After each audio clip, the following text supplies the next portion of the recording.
इज़्दिवाजी जिंदगी एतबार और बाहमी एहतराम के सहारे चलती है।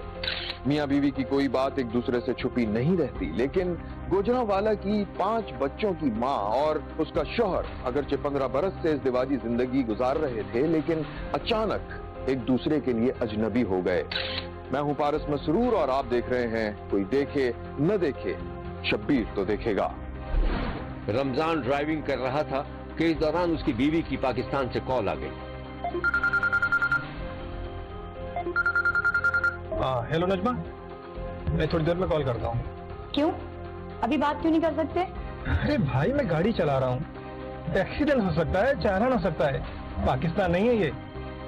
अच्छा बस बस, दोबारा कॉल करने की कोई जरूरत नहीं है। मैंने तुम्हें ये बताने के लिए कॉल की है कि मैं मजीद तुम्हारे इन बदतमीज बहन भाइयों के साथ नहीं रह सकती। खुदा हाफिज। अरे सुनो एक मिनट।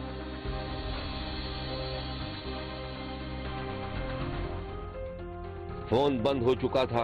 रमजान ने लहराती हुई गाड़ी को मुश्किल से संभाला और फिर सड़क के किनारे गाड़ी रोककर खुद बाहर निकल आया और बीवी को फोन मिला दिया। उधर शब्बीर ने देखा कि रमजान की बीवी नजमा का फोन बज रहा था, फिर उसने बुरा सा मुंह बनाते हुए फोन उठा लिया था।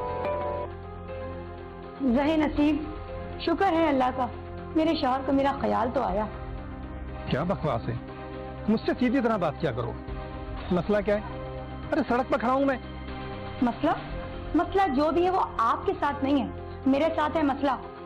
क्या क्या बताऊं मैं आपको? आपकी माँ ने मुझे इस घर की नौकरानी बनाकर रख दिया है। कुछ भी कर लूं मैं, ये लोग मुझसे खुशी नहीं होते। देखें, अगर आप चाहते हैं ना कि मैं आपसे जिंदगी गुजारूं, तो प्लीज मुझे एक घर लेकर दें। मैं यहाँ नहीं रह सकती, मुझे अलग रहना है। तो अच्छा चलो, ये भी सोचा जा सकता है, लेकिन मेरे घर वाले ऐसे नहीं हैं। उनका सुलूक तुम्हारे साथ अच्छा ही होगा। क्या? बस मुंह मत खुलवाओ मेरा। मैं कसम खाकर कहती हूँ कि मैं मजीद यहाँ रही तो मेरा दम घुट जाएगा। अच्छा बाबा, अच्छा, तुम सुकून से बैठो, मैं कुछ करता हूँ। और कुछ? खुदा हाफिज। रमजान ने दोबारा गाड़ी स्टार्ट की और तेजी से दूर निकल गया। रमजान और नजमा की 15 बरस पहले शादी हुई थी। 5 बच्चे हुए, जिनमें 3 वफात पा गए। रमजान शादी से पहले ही इटली मुकीम हो चुका था, हर साल पाकिस्तान का चक्कर भी लगाता था। नजमा का अलग मकान का मुतालबा बढ़ता जा रहा था, जिस पर उसके शौहर ने एक पुरकशिश तजवीज पेश की, लेकिन नजमा ने इनकार कर दिया। वो दोनों फोन अपने अपने कानों से लगाए बहस मुबाहिसे में मसरूफ थे। देखो, मेरी बात को तहम्मुल से सुनो। हमारे 2 छोटे छोटे बच्चे हैं, तो तुम्हें मालूम है गांव में चोरी चकारियां होती रहती हैं। तुम्हारा यूं रहते रहना मुनासिब नहीं है। एक बात सुनो मेरी, अगर तुम्हारी मेरे माँ बाप या बहन भाइयों से नहीं बनती तो तुम मेरे पास इटली आ जाओ। सवाल ही पैदा नहीं होता। वाह, क्या मशवरा दिया, इटली आ जाऊं? मैं हरगिज वहां नहीं आऊंगी, वहां आकर तो मैं और भी तनहा हो जाऊंगी। आ जाती अगर तुम्हारे पास मेरे लिए थोड़ा सा भी वक्त होता तो। फजूल बहस मत क्या करो मुझसे। कहा ना मैं इटली आ रही हूँ, ना मैं यहाँ तुम्हारे घर में रहूंगी। जा रही हूँ मैं अपने मैके। खुदा हाफिज।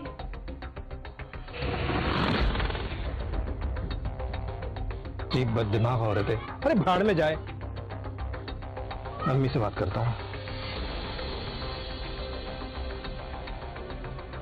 पता नहीं क्यों तेरे भाई की इतनी याद आ रही है मुझे। लो फोन आ गया, बड़ी उम्र है भाई इसकी। अस्सलाम वालेकुम। अम्मा, ये सब क्या चल रहा है? नजमा कह रही घर में उससे कोई सीधे मुंह बात नहीं करता है, वो कह रही कि मैं क्या जाना चाह रही हूँ। पता नहीं बेटा, हमें तो कुछ पता नहीं। सारा दिन अपने कमरे में बंद रहती है, पता नहीं क्या हो गया उसे। लेकिन वो तो कह रही कि मैं क्या जा रही हूँ। हमें क्या पता बेटा, लो इटली तक खबर पहुँच गई और हमें यहाँ नहीं पता, घर में ही पड़े में हम, हमें नहीं पता। अच्छा मैं मेरी बात सुने, उसे रोकना भी मत आप। अगर जाना चाहती हो तो जाए अपने घर में, देख लूंगा मैं। देख बेटा, मेरी एक बात सुन, तू उसे अलहदा घर ले दे, ये रोज रोज की किल की लड़ाई खत्म हो जाएगी। रमजान की माँ के पास उसके 2 भाई भी बैठे हुए थे और माँ के तासुरात से अंदाजा लगाने की कोशिश कर रहे थे कि क्या मामला चल रहा है। अच्छा ठीक है अम्मा, मैं अगले महीने आ रहा हूँ ना, फिर देखते हैं क्या करना है। अच्छा बात सुने, किसी चीज की आपको जरूरत है मुझे बता दें, मैं लेते आऊंगा। नहीं बेटा, बस तुम खुश रहो, आबाद रहो। ये देख बेटा, फोन बंद नहीं करना, बात कर इनसे। ये ले बात। हेलो, अस्सलाम वालेकुम भाईजान, कैसे हैं आप? यार भाईजान, अभी तक आपने मेरा फोन नहीं भेजा मुझे। अच्छा एक सेकेंड, भाई से बात करिए। ला मुझे। हेलो भाई, क्या हुआ भाई? दुनिया इतनी जा रही है और अभी तक मैं पाकिस्तान में ही बैठा हुआ हूँ। यार मैं कोशिश कर तो रहा हूँ। अच्छा मैं फोन रख रहा हूँ, बाद में बात करता हूँ। भाईजान जल्द से जल्द कुछ करेंगे। अल्लाह हाफिज। जी ठीक है, अल्लाह हाफिज।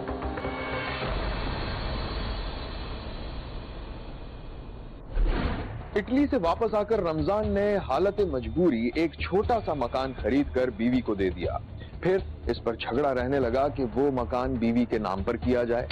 नए मकान में 2 छोटे बच्चों के साथ नजमा खुश थी। कोई जरूरत पड़ती तो कलीमुल्ला नामी एक नौजवान रिश्तेदार से बाहर का काम करा लेती थी। सुबह का वक्त था। नजमा को देखा गया कि वो नौजवान कलीमुल्ला को फोन कर रही थी। हेलो। कलीम कहाँ पर हो तुम? घर पे हूँ, कुछ काम है, बोलिए। अच्छा घर से निकलो ना तो प्लीज इधर चक्कर जरूर लगाना। हाँ मुझे कुछ काम है। ठीक है, मैं आता हूँ थोड़ी देर में। वैसे नाश्ता तो करवा देंगी ना आप? हाँ वही बना रही हूँ।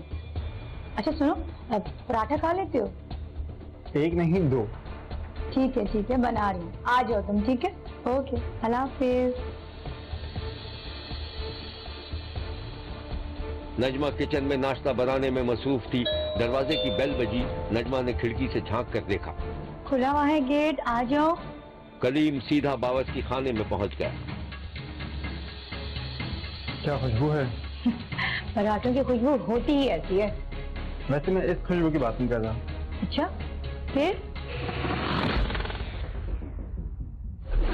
यहाँ लेते हैं एक छोटा सा ब्रेक। कहीं जाइएगा नहीं, देखते रहिए, क्योंकि कोई देखे न देखे, शब्बीर तो देखेगा। ठीक है बना रही हूँ, आ जाओ तुम। ठीक है, ओके, अल्लाह हाफिज। नजमा किचन में नाश्ता बनाने में मसरूफ थी। दरवाजे की बेल बजी। नजमा ने खिड़की से झांक कर देखा। खुला हुआ है गेट, आ जाओ। कलीम सीधा बावर्ची खाने में पहुंच गया। क्या खुशबू है? पराठों की खुशबू होती ही ऐसी है। वैसे मैं इस खुशबू की बात नहीं कर रहा। अच्छा फिर? परफ्यूम बहुत खूब लगाती हैं आप। वैसे मुझे भी बहुत पसंद है परफ्यूम। अच्छा, मेरे पास बहुत सारे परफ्यूम्स हैं, मैं तुम्हें एक जरूर दूंगी। बाहर के परफ्यूम्स हैं सारे। अच्छा नाश्ता बन गया, वहां लेके चलो, ठंडा हो जाएगा। वो दोनों नाश्ता लेकर डाइनिंग टेबल पर जाकर बैठ गए। बस तुम जल्दी से जो है गर्मा गर्म नाश्ता कर लो। शुक्रिया मामी। वैसे काम क्या था आपको? काम? भाई सब्जी मंगवानी थी। अब बच्चे सो रहे थे, उन्हें छोड़कर तो जा नहीं सकती थी, सोचा तुम्हें कॉल कर लूं। कलीम तुम बहुत खूबसूरत और प्यारे से हो।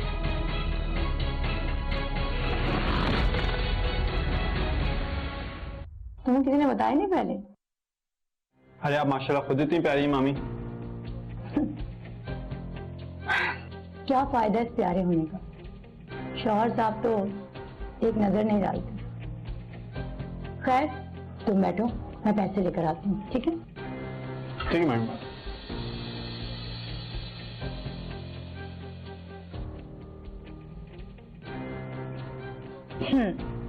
ये लो, और बाजार से कुछ सब्जी लेकर आ जाओ जल्दी से। ठीक है?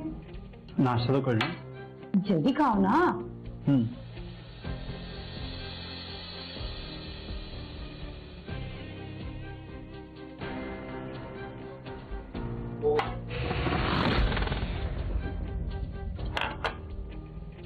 चलो मैं आगे करता हूँ, मैं पहले सामान ले आऊं।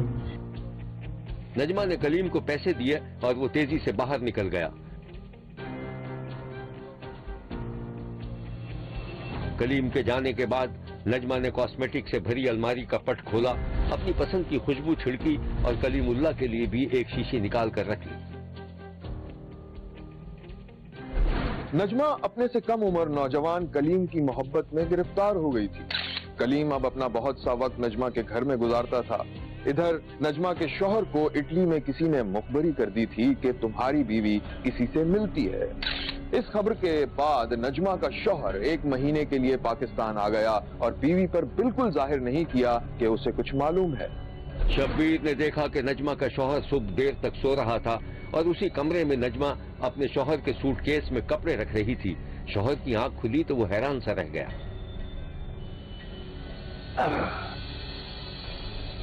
Good morning my sweet wife. अरे ये क्या कर रही हो? Good morning. आपके कपड़े पैक कर रही हूँ, आखिर आपको वापस भी तो जाना है ना। अरे कौन जा रहा है भाई? मुझे आए हुए भी सिर्फ 4 दिन हुए। क्या बात है, इतनी जल्दी भेजना चाह रही हूँ? मैं क्यों भेजूंगी जल्दी? आपका घर है, आपकी मर्जी, जब तक चाहे रुके। वैसे एक बात है, तुम्हारी ये मोहब्बत कम हो गई है। फजूल बातें तो मत किया करो। 11 बज रहे, उठे आप, मैं जाके नाश्ता बनाती हूँ। अच्छा चलो ठीक है, मैं फ्रेश होके आता हूँ।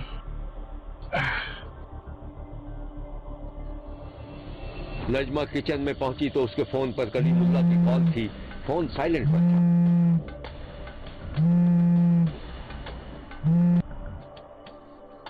हेलो, देखो जब तक यहाँ पर है तुम कॉल मत करना। जैसे कुछ मामला सेट होते हैं मैं तुम्हें खुद कॉल करूंगी। खुदा हाफिज़। नजमा ने इत्मीनान का गहरा सांस लिया और नाश्ता बनाने में मसरूफ हो गई। शौहर भी वॉशरूम से निकलकर किचन में पहुंच गया। अरे यार, वो मेरा फोन तो नहीं आया था? फोन नहीं, फोन तो कोई नहीं आया। मुझे बेल बजने की आवाज तो आई थी। अच्छा फोन दिखाना था। मेरा फोन? ये तो दिखाओ भाई। ये देखो, ये कॉल आई तो है।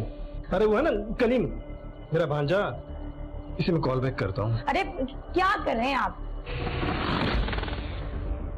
इतने अरसे बाद तो आप आए हैं, जान छुड़ाए ना रिश्तेदारों से। मुझे दें, पता है चार्जिंग भी खत्म है, मैं मोबाइल चार्ज पर लगा देती हूँ। नजमा के हाथ पांव फूल गए थे, वो जल्दी से फोन उठा लाई। अच्छा ये बताओ भाई, नाश्ता तैयार हो गया? जी जी, वही तो कर रही हूँ। अच्छा, मेरे पीछे कोई चक्कर तो नहीं लगाते थे आके? चक्कर तो कोई नहीं लगाता था। हाँ, वो आपका भांजा आता था कभी कभी झांकने के लिए। हाँ, मुझसे भी कह रहा था कि वो अक्सर तुम्हारे घर में कोई लड़का चक्कर लगाता है। क्या? तो क्या भाई, मैंने कह दिया मुझे मालूम है, मेरा भांजा है। लेकिन बात सुनो, तुम क्यों इतना परेशान हो रही हो? परेशान नहीं, मैं हैरान हो रही हूँ। आप मेरी जासूसी करवाते? यहाँ लेते हैं एक छोटा सा ब्रेक। कहीं जाइएगा नहीं, देखते रहिए, क्योंकि कोई देखे न देखे, शब्बीर तो देखेगा। हाँ, मुझसे भी कह रहा था कि वो अक्सर तुम्हारे घर में कोई लड़का चक्कर लगाता है। क्या? तो क्या भाई, मैंने कह दिया मुझे मालूम है, मेरा भांजा है। लेकिन बात सुनो, तुम क्यों इतना परेशान हो रही हो? परेशान नहीं, मैं हैरान हो रही हूँ। आप मेरी जासूसी करवाते? अरे नहीं नहीं, ऐसी कोई बात नहीं है। वो तो फिर अपने घर का बच्चा है भाई। बस तंग आ गई हूँ मैं आपसे और आपके घर वालों से। जान नहीं छोड़ेंगे मेरी। अच्छा बात सुनो मेरी, नाराज मत हो। एक काम करो, बच्चों को तैयार करो, आज हम बाहर घूमने चलते हैं। मुझे कहीं नहीं जाना आपके साथ। नजमा के चेहरे पर खौफ और उसके शौहर की आंखों में अजीब सी चमक थी। और ये नाश्ता भी नहीं बनाना।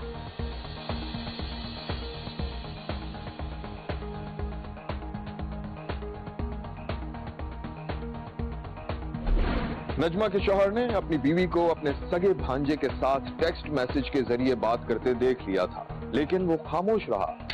उधर नजमा ने अपने आशिक कलीम को बता दिया कि राज खुल गया है और अब शौहर को ठिकाने लगाने की जरूरत है।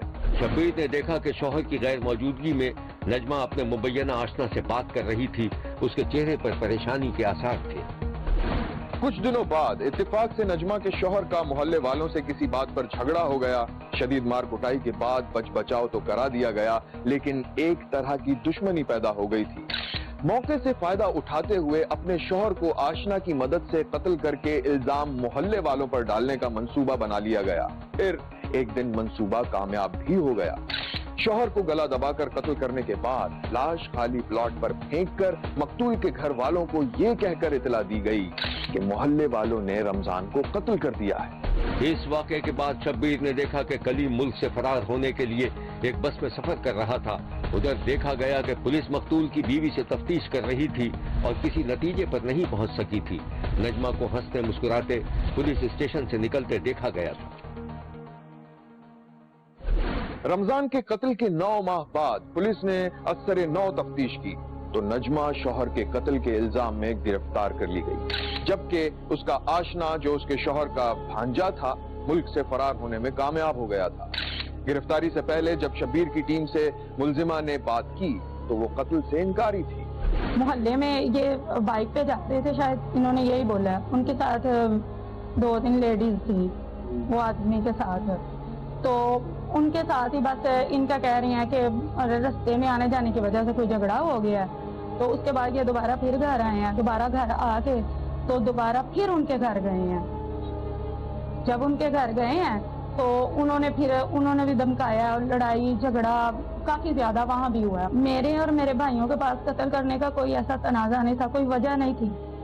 तो उनके पास तो तनाजा था, जो पैसों का मामला था, जगह का लेन देन कि हमें जगह दे दो, अपने घर वाली जगह दे दो, हमें पैसे दे दो, और धमकाना, हर वक्त धमकाते रहना कि तुम्हें कत्ल कर देंगे, तुम्हारे बच्चों को वो पकड़ लेंगे, ऐसी वैसी धमकियां देते थे।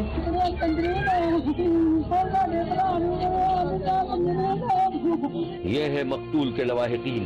मेरा भाई कुछ अरसे से ससुराल में था अपनी बीवी के साथ, और काफी अरसे से उसने मुझे ये बताया कि थोड़ी थोड़ी मेरे साथ मेरे ससुराल वाले बातें करते हैं, मुझे धमकियां लगाते हैं। कुछ उसने कागजात भी अपने मुझे दिए थे कि ये मेरे कागजात अपने पास रख लो, तो लिहाजा मुझे इनसे खतरा है। मैं पता चला कि हमारे भाई की डेथ हो गई है, इस तरीके से हो गई है। हम वहाँ से आए हैं, लेकिन आने से पहले उन्होंने हर चीज वहाँ से गायब थी। उनकी ससुराल वाली सारी औरतें एक बेड पे बैठी हुई थी, मुंह छुपाए हुए थे, कोई हमारे साथ रोया नहीं, हमारे साथ लाके किसी ने हमारे साथ बात नहीं की। इटली ਵਿੱਚ ਕੰਮ ਕਰਨ ਵਾਲੇ ਨੇ ਤਕਰੀਬਨ 10-12 ਸਾਲ ਤੋਂ ਉਹਦੀ ਸ਼ਾਦੀ ਹੋਈ ਏ। ਉਹਦੀ ਬੇਗਮ ਲੈ ਗਈ ਆਪਣੇ ਸਸੁਰਾਲ ਉਹਨੂੰ। ਉਹ ਪ੍ਰਾਪਰਟੀ ਦਾ ਨਤਾਜਾ ਉਹ ਮੰਗਦੀ ਸੀ, ਪ੍ਰਾਪਰਟੀ ਮੇਰੇ ਨਾਂ ਕਰਵਾ ਦੇ। ਉਹ ਜਦੋਂ ਹੀ ਬਾਹਰੋਂ ਆਉਂਦਾ ਸੀ ਉਹਨੂੰ ਇੰਝ ਹੀ ਲੜਾਈ ਕਰਦੇ ਹਨ। ਉਹਨੇ 1-2 ਵਾਰ ਸਾਨੂੰ ਦੱਸਿਆ ਸੀ, ਸੁਲ੍ਹਾ ਕਰਵਾਈ ਉਹਨਾਂ ਦੀ। ਕੱਲ ਤੱਕ ਉਹਨੇ ਵਾਪਸ ਜਾਣਾ ਸੀ ਤੇ ਲੇਕਿਨ ਇਹਨੇ ਨਾ ਉਹਨੂੰ ਆਪਣੇ ਭਰਾਵਾਂ ਦੇ ਨਾਲ ਲਾ ਕੇ ਆਪਣੇ ਨਾਲ ਲਾ ਕੇ ਉਹਨੂੰ ਕਤਲ ਕਰ ਦਿੱਤਾ ਹੈ। ਅਰਸ ਨੇ ਵੀ ਕਿਹਾ ਸੀ ਉਹ ਮਰਿਆ ਹੈ, ਕਤਲ ਕਰ ਦਿੱਤਾ ਕਿਸੇ ਨੇ। ਸਾਨੂੰ ਪਤਾ ਸੀ ਵੀ ਜਾਨ ਕਿ ਸਾਡੇ ਜਿਹੜੀ ਇਹਨਾਂ ਭਰਜਾਈ ਤੇ